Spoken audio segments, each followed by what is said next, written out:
a dogma lesson, just not bothering to plan?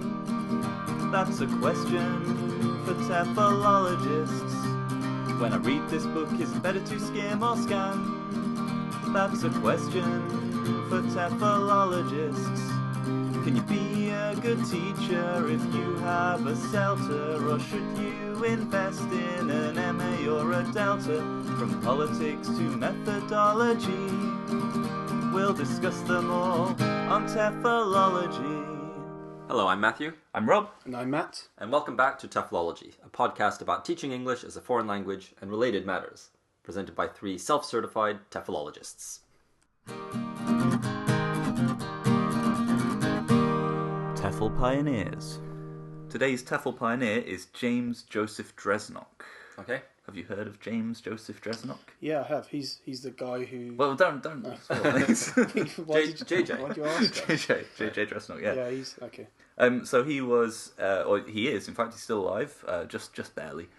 He is the only American defector still alive in North Korea from the Korean War, and also a former English teacher in the country. I think probably one of the first native English speakers to teach there after the split up of the country after the Korean War. Right. So he was born in 1941. He had a fairly unremarkable life until the age of 17 when he joined the US Army. He spent 2 years in West Germany, and then he returned to America to find out that his young wife had been having an affair in his absence. Wow. It's a sad story, really. So far, yeah. But then he was sent to the demilitarized zone during the Korean War to patrol along the demilitarized zone. While he was there, he became slightly infatuated with a prostitute. Okay. He's South Korean or North Korean? a South Korean prostitute. Okay. And he started forging signatures on leave requests. Isn't this the plot of Good Morning Vietnam? Well, maybe that was based on a true story. He was discovered to have been forging these signatures and was going to face a court-martial. So on August 15th, 1962, he ran across a minefield into North Korea. A literal minefield. A literal minefield, Okay. yeah. He arrived in North Korean territory, was quickly captured, and he's remained there ever since. Wow. Okay. Yeah, it was quite an exciting early life. Yes. Yes. This is the first time a minefield has come up on TEFLology. Yeah. Literal minefield. Yeah, it's a metaphorical minefield. Navigated plenty of... A lot of us have run gauntlets, but not minefields. So that's interesting, Yeah. So after arriving in North Korea, he met a group of defectors. There were 4 defectors in total. They were called Larry Allen Abshire. That's how you say that? Yeah. Jerry Parrish and Charles Robert Jenkins, who is quite famous. He later left North Korea and now lives in Japan. Okay. He wrote a book about... He escaped, didn't he? He didn't escape exactly. He was married to a Japanese woman who'd been kidnapped. Then she was allowed to visit her family and then refused to come back, weirdly. And then eventually the North Korean government said, to be honest, we don't really care. You can go. So they let him leave. Right. So yeah, he met the 4 of them. He's the only one still living in North Korea. 2 of them died quite young, probably in suspicious circumstances, I would imagine. And as we said, one of them is in Japan now. And he had a lot of different jobs in North Korea. Originally, he was working, basically doing propaganda. So he was an actor in a series of films about spies in South Korea. He posed for magazine covers, and he tried to convince other Americans to defect by talking over loudspeakers about how brilliant it was in North Korea during the war. You mean like aiming them at South Korea? Aiming over the demilitarized zone at the soldiers patrolling the border. Okay. The people where he'd been. Yeah. Come on over, there's ice cream. Saying about how many women they had and that kind of thing. Yeah. Because and he knows his Korean prostitutes. He does. He's quite the connoisseur. Didn't they realise, like, at first they weren't sure how to handle him, and then they realised, well, we can use him for our advantage. Exactly, yeah. Yeah. So he was very useful for them. In the films, he's perhaps most famous in North Korea as an actor. He's people call him Arthur because that was the name of his character. He always played an American villain. That was his main role, villain. Yeah. But one of the things that he's also known for in the country is that he taught English at Pyongyang University of Foreign Studies, where he was engaged mainly in ESP, which is English for special purposes? No, English for spying purposes in this case. Well, that is a special purpose. It is, yeah, it's a form of it. Specific, isn't it? Specific, I think. Specific. Yeah. And so he worked there in the university, which is quite an interesting university. I was looking this up earlier. You can actually learn 22 languages there. You can learn Chinese, Russian, Japanese, Hungarian, Arabic, Malay, Khmer, Thai, Lao, Persian, Hindi, Urdu, English, German, Bulgarian, Czech, Polish, Russian, French, Italian, Portuguese, Romanian, and Spanish. Okay, you can study them. You can yeah, well... and he was there, he was employed there teaching English for quite a long time, alongside Charles Jenkins, one of the other defectors. So an interesting fact, perhaps this is interesting from more of a sociolingual point of view, was that he was let go from the university because they realised that his strong southern drawl was unsuitable for spying purposes. Huh. Why do you think that would be? I don't know. I mean, I don't know. Unless it was known that he was the one teaching spies and they could be identified by their southern drawl. Right. But I'm not sure. Yeah. Any ideas? No, I don't know. No, I can't think of one. Well, where do you think the spies would be attempting to infiltrate? North Korean spies. Yeah. Japan, South Korea. Yeah. The southern states. Texas. Yeah, I think the idea was that they wouldn't be they'd need people with more standard pronunciation in order for them to be less suspicious, to sound more like the kind of people that they were trying to impersonate. Yeah. So yeah, he was let go from the university, but I think that he played a role in the education there. Do we know anything about his methodology at Pyongyang? We know University? absolutely nothing. No. Yeah. I think this is probably one of the least TEFL influence. He's more pioneer than TEFL, I think we could say. Sure. Okay. But I think that perhaps his legacy of teaching, I think that has led on to things that happen now, because of course now they do have, as we mentioned last time, they do have more English teachers incoming. There is in fact an entire university in North Korea where you can study with American professors and professors from other countries. So yeah, I think that perhaps, although he had a minor role in the English education of the country, so yeah, it's quite interesting how things are moving in that direction. How many years was he a teacher? I'm not entirely sure. I don't think that many, because from what I understand, he was only at the university for a few years, and then they realised his voice was troublesome. How did they realise that, I wonder? Well, I don't know. I mean, it took them a few years to realise. Right. So perhaps it was some failed spying attempts. Yeah. Possibly, yeah. I guess they watch a lot of movies as well, American movies. Well, one of them did. One of them, right. did. Yeah. And he speaks Korean, doesn't he? I've seen videos of him, and he's actually quite proficient. Yes, yeah, he does. He's I think he speaks Korean more than any other language in his daily life. Sure. Yeah, so he speaks Korean more than English now. Can't go down to the local expat bar and No. Don't think they have those. Exactly. They do, they're just in the hotel on the top floor. Right. Yeah. But yeah, that's that's today's TEFL pioneer, James Joseph Dresnok. TEFL cultures. This section is completely different. Okay. No relation whatsoever. Mm-hmm. There might be. We'll find out. But today's TEFL culture, I'd like to describe and explain the importance of planning for tasks in the ELT classroom. Okay. So before a main task takes place, giving learners some planning time, and I'm going to talk about the importance of that. Okay. And maybe focus on oral skills. Obviously, writing and oral skills are very different, so maybe just oral skills is what we're most familiar with as well. Right. Could you briefly define a task?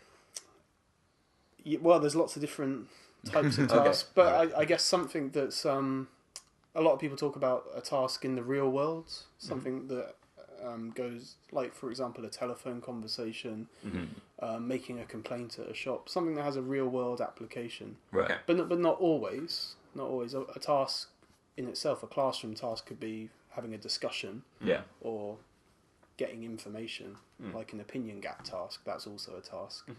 Okay. In terms of task planning, in a task-based approach, you have a main performance of a task generally, and this is usually assessed, or this is kind of the main focus of the class.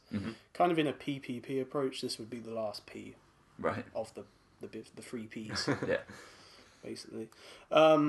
And lots of research over the past 15 to 20 years have kind of consistently shown that giving learners planning time is of great benefit to their oral production. Okay. Both in terms of accuracy, fluency, and complexity. Right. Okay.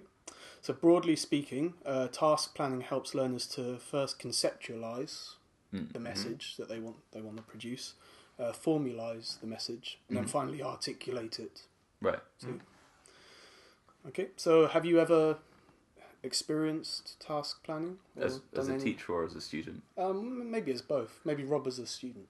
Not as a student. As a teacher, yeah, but not as a student. Yeah. As a student, I don't really remember, to be honest. Maybe I have. As a student, I wasn't as aware, maybe of, now we're preparing for a task, and then when we're doing the task, thinking this is a task, necessarily. Right. It might just be the final activity of the lesson, which, like you say, the final P, we're using all the stuff that we learned. In which case, maybe everything came before that felt like prep for the task. Or planning for the task. So task planning itself is quite multifaceted. So for teachers, it gives teachers the chance to pedagogically manipulate what they do in the class. Right. So task planning itself has become a nice variable of how... So it's become a variable of how we can see the development in our learners' speech. Right. For example, it's a changeable variable that's easy to observe. Yeah. And it's also been argued that for researchers, it's a link between theory and practice. Right. It gives a very clear link between theory and practice. Okay. Does that make sense? Because it's a stage that it's easy to apply theory to? Yeah. I see. Yeah. Generally speaking, yeah. So there are two principal types of planning I'm going to talk about today. Pre-task planning and within-task planning. Right. What do you think pre-task planning means?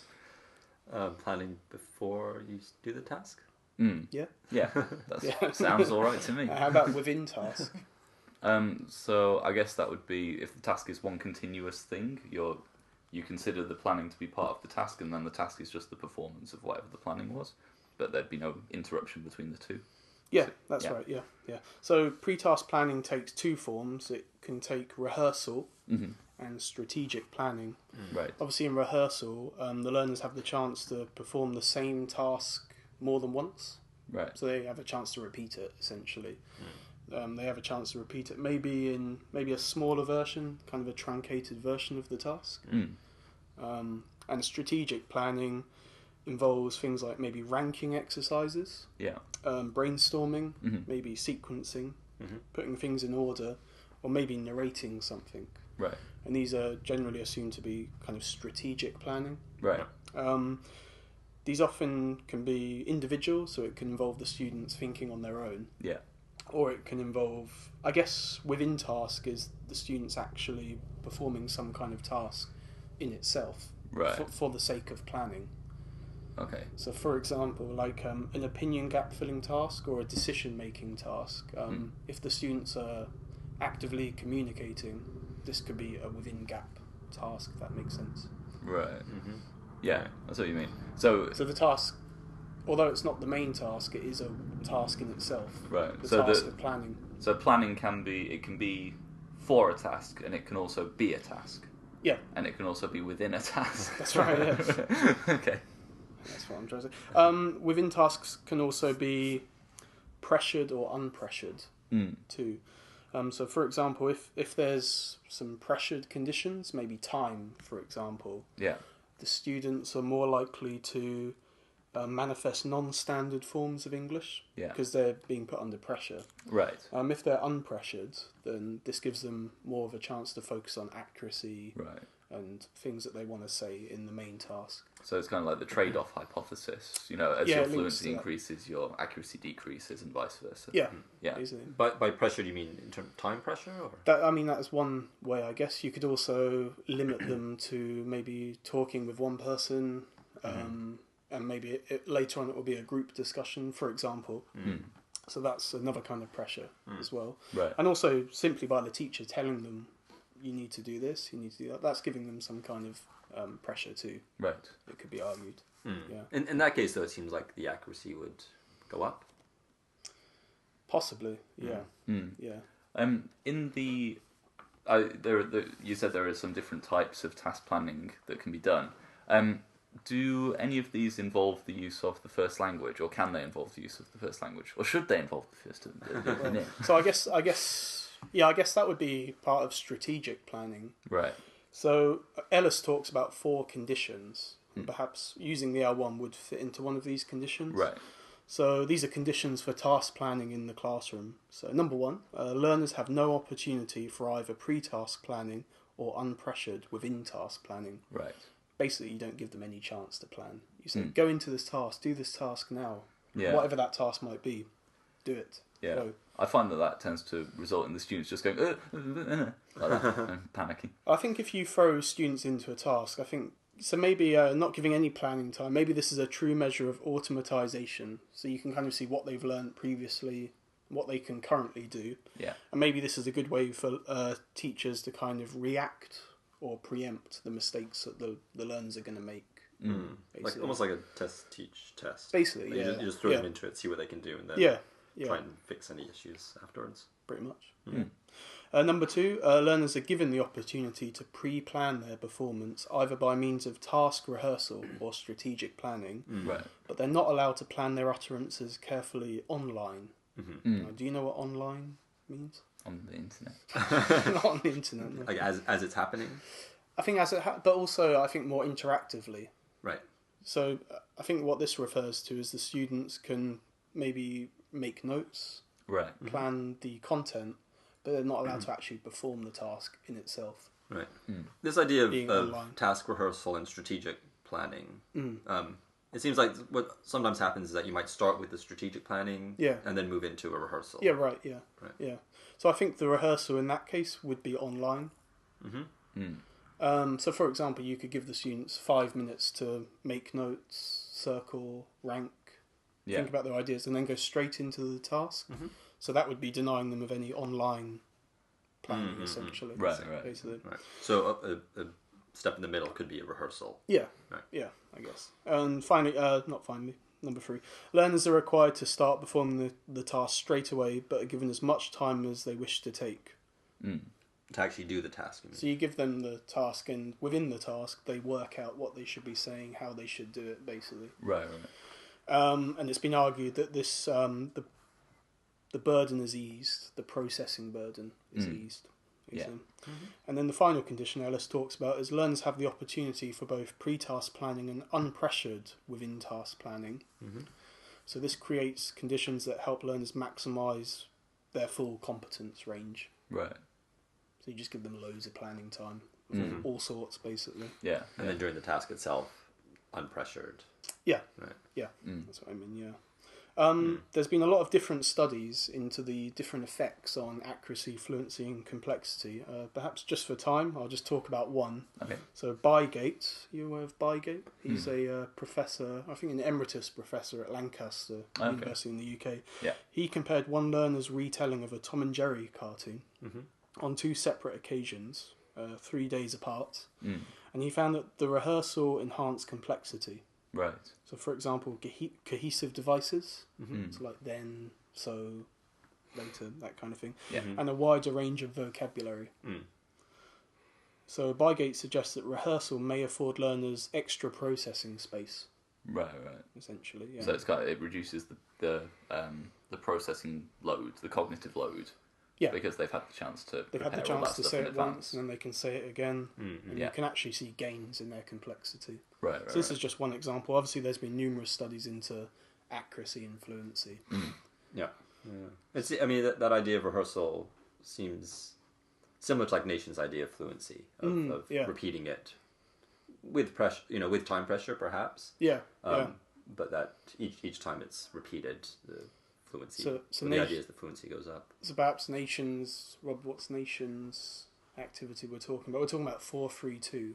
Oh, 4-3-2. Just for people who don't know, yeah. So that's where you have two sets of students kind of facing each other. Yeah, I mean, actually, that is that is one way of executing a 4-3-2. I think Nation's original idea was just that there's a lot of rehearsal. The learner plans something to read. They perform it, and then they perform it again. Yeah. It could be interaction with one, but it could be to an audience. Yeah. It wasn't Nation's original idea. No. Maurice. Maurice. And then it was a 5-4-3. Yeah. So in that context, the 2-minute, the final one is probably the final task, you could argue. Yes. And that the 3 minutes and the 4 minutes are kind of rehearsal and unpressured planning time, essentially. Yeah. Okay, so that's today's TEFL culture, all about task planning and the importance of task planning. TEFL News. This week's TEFL News is about looking at the world of publishing, educational publishing, and ELT included in that. But it's actually about a more general news that came out that's kind of revealed about what some educational publishers are doing, or actually maybe what all educational publishers are doing in terms of censoring is quite the right word, but limiting the topics or the content that writers can touch on in their educational books. Is this a scandal? Are we breaking a scandal? No, I think Radio 4's Today program broke the scandal, if you want to call it a scandal. Yeah. So one example was, so it's not an ELT thing, but it's HarperCollins, the publisher. They had made an atlas designed for use in Middle Eastern countries, which didn't include Israel in the map. And obviously there was some uproar about that.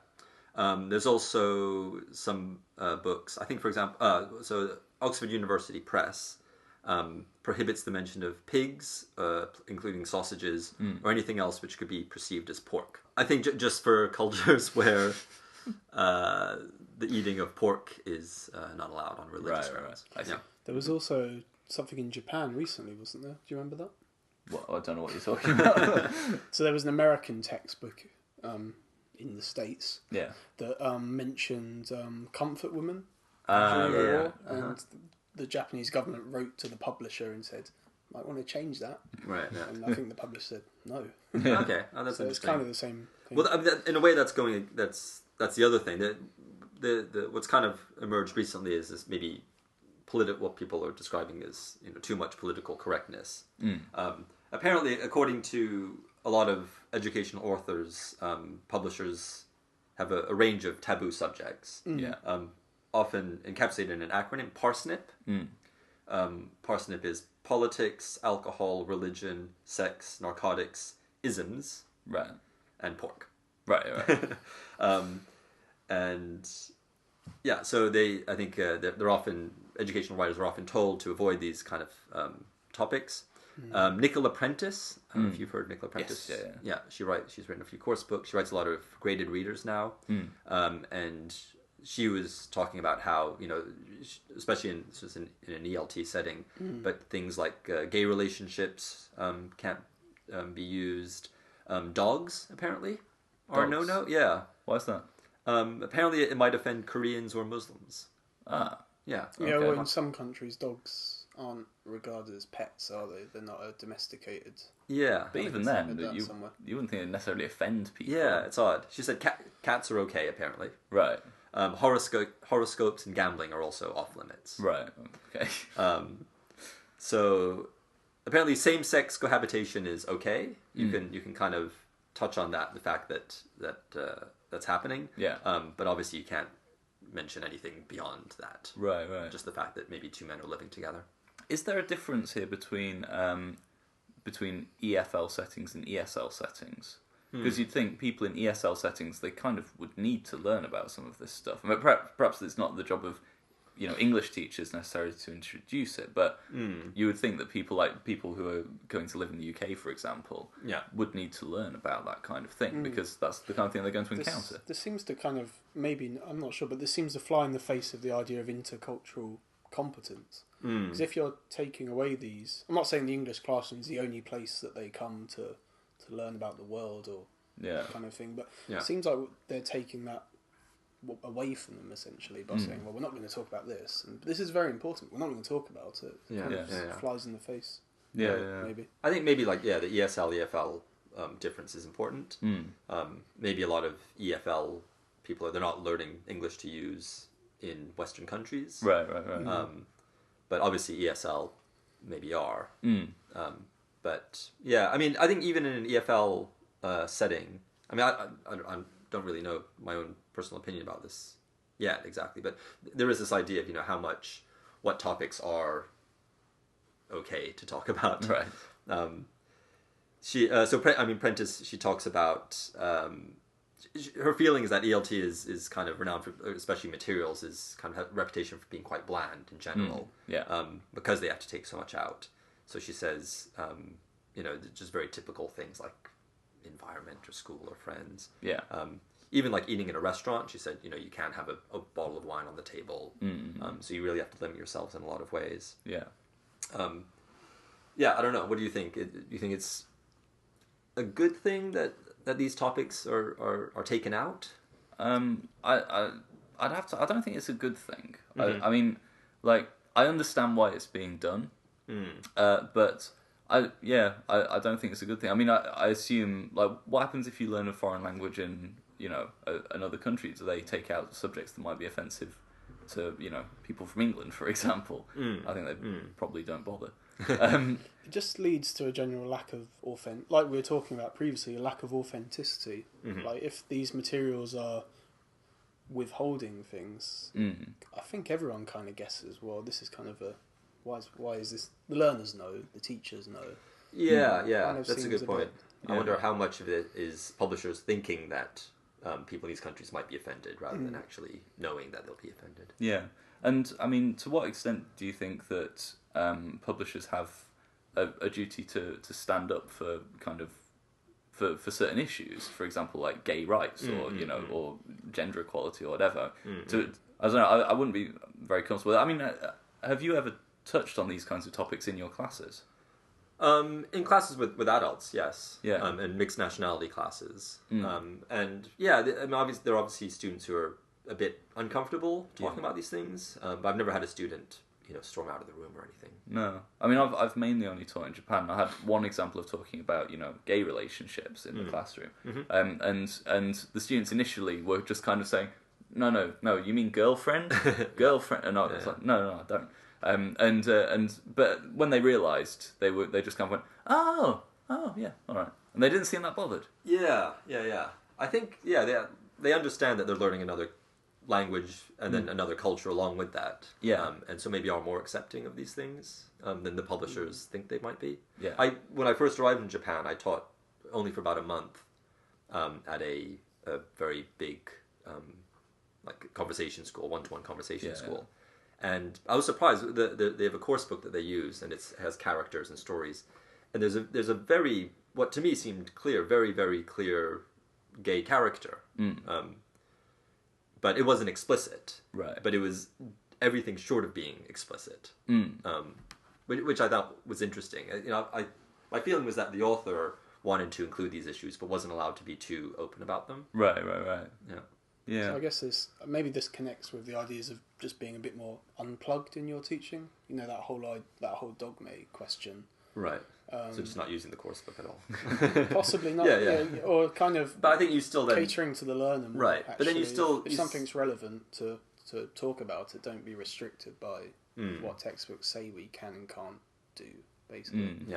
You might use still your own judgment. come up with right. But then I think you still have a decision to make whether or not you're going to talk about certain issues. Because then what about things like politics and religion and I mean, this shows up in areas other than just course books as well. Like, I remember on my CELTA course, putting two Muslim people, a man and a woman together. Like, Mm-hmm. I didn't know anything about anything really. I was, fresh out of university. Yeah. And trying to start some group work, Mm-hmm. and then basically sitting back to back and refusing to speak. Mm-hmm. And then I got in trouble with the people on my course, well, with the tutors on my course, because they said that was being culturally insensitive. Mm-hmm. I don't know. I still don't think that was particularly culturally insensitive, to be honest. Right. In the UK. Yeah, I guess But, yeah. this kind of transcends a lot of different Yeah. aspects I of think education. one difficult thing is that we come from cultures with there really aren't, or not only cultures, but our particular backgrounds maybe means there are things that we're not really offended by. Yeah.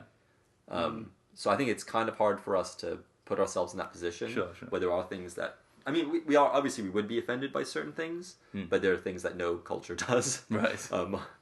regularly or that kind of thing. But yeah, I think it's still a tricky issue because obviously there are people who are offended by things. Yeah. And how far do we want to expose them to that? How far do we want to make them talk about them? Yeah. But I guess it's also kind of some of the responsibility lies with the students to understand the teacher's background and to understand that certain things, they're not being mentioned as, the teacher isn't trying to offend you, the teacher isn't trying to breach any taboos, and I think that's in part, again, it's part of intercultural competence. Well, yeah, isn't it's intercultural between the culture of the student, the culture of the teacher, and the culture of the classroom as well. It's like understanding all of these issues, I guess. Exactly. Yeah. I have to say, I can in my teaching career, I've taught like lots of different nationalities, mainly in Japan. Still lots of different nationalities. I think I can count 2 incidents, which I've already described. 2 incidents where these topics caused any kind of issue. Yeah. So perhaps it's like you said, it's not such a big issue as the publishers might think. Yeah, that's my feeling. Maybe is that they could be a little bit more. In a way, they could be a little bit more respectful to the students by understanding they can probably handle those things more than they think they can. Yeah. Okay. Anyway, that was this week's TEFL news.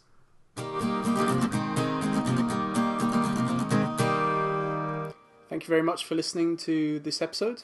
If you'd like to get in contact with us, please send an email to teflology@gmail.com, or you can follow us on Twitter @teflology.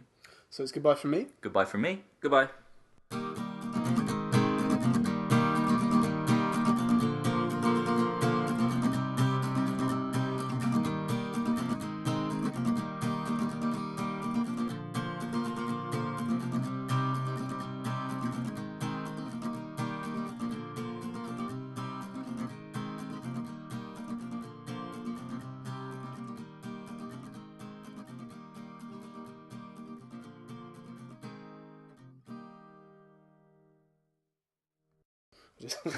Just hit a balloon then. We'll edit that out. No, we won't. That's a metaphor. Right.